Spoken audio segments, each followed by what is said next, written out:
Hello, everyone. Well, today I'm up and about. I'm at a professional development class, and it's so beautiful out here. And I'm walking right now because we're on a little break, and it's called Peaceful Mindfulness, something like that.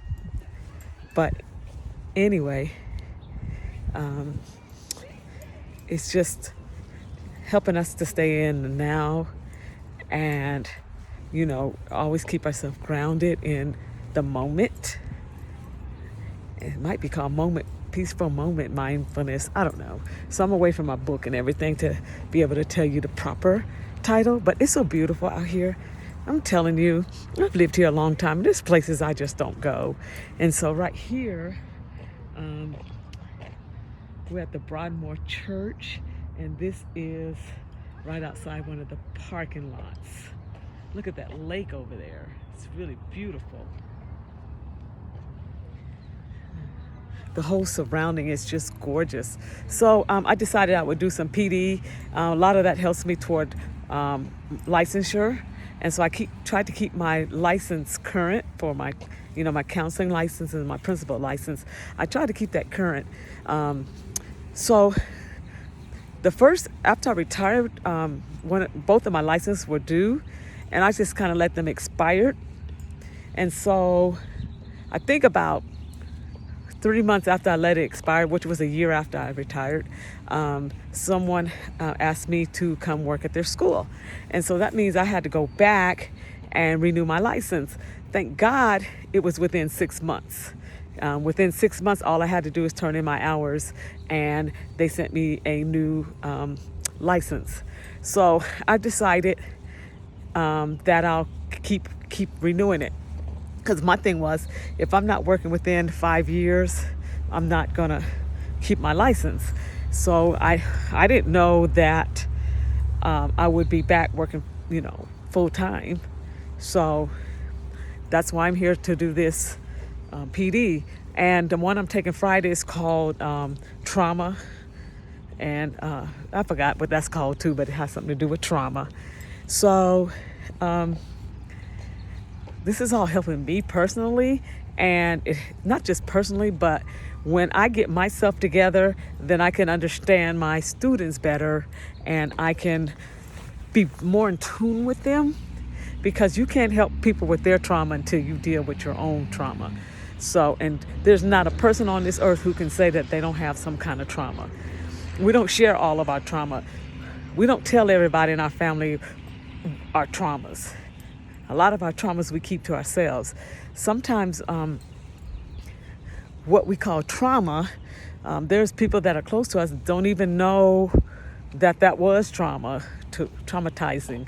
I know I've talked to my kids a lot, and they'll say, "Oh, you said this, and it just took me, it just affected me ever since." I'm like, oh. First of all, I didn't remember I said that. Second of all, wow, I didn't know it made you feel a certain way.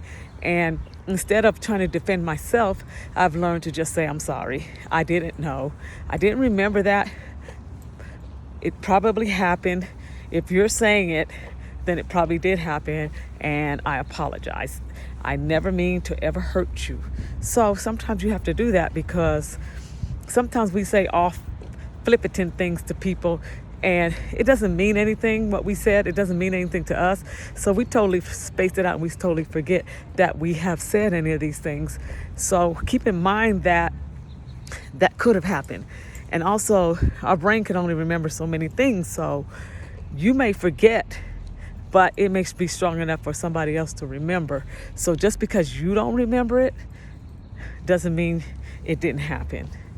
And so I'm going to be interested in taking this class on Friday in this trauma, because a lot of kids do come to us with a lot of trauma, and just being able to help them recognize the trauma, and not just say, trauma is there, it's a part of life, but to remember the things that makes them happy, and things that they can do that they find more of their quiets their happy place, learning how to go to the happy place in the midst of your trauma. So I don't know if that's I don't know if that's the angle they're going to come at, but I'm hoping to learn more.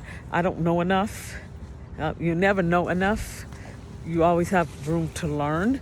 So that's my purpose of taking these professional development classes, not just toward licensures, but to learn. So in the class, there's 2 books I'm going to be getting. I don't remember the title. I wrote it down in my notebook, but there's 2 books I'm going to read.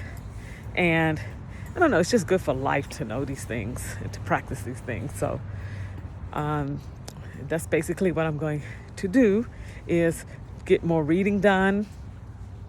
It's not just about sharing things with my students, but I have kids, I have grandkids. Having these sit-down talks and bringing up these type of things, and just, we always have good discussion and just more things to add to the discussion. So one of the things they were talking about, unnecessary stress. Like, I have to talk to my granddaughter about, she's so fixed on straight A's, and that's unnecessary stress. If you get a B, that's okay. I've never asked, her mother never asked, her father's never asked her to get straight A's. No one's ever told her she had to have straight A's, but she'll stress over that. And just teaching her about unnecessary stress. There are things that really will cause stresses in your life, and they're real. And you can't tell people, oh, you shouldn't stress over it, because they are necessary stress. So some of that's divorce, death,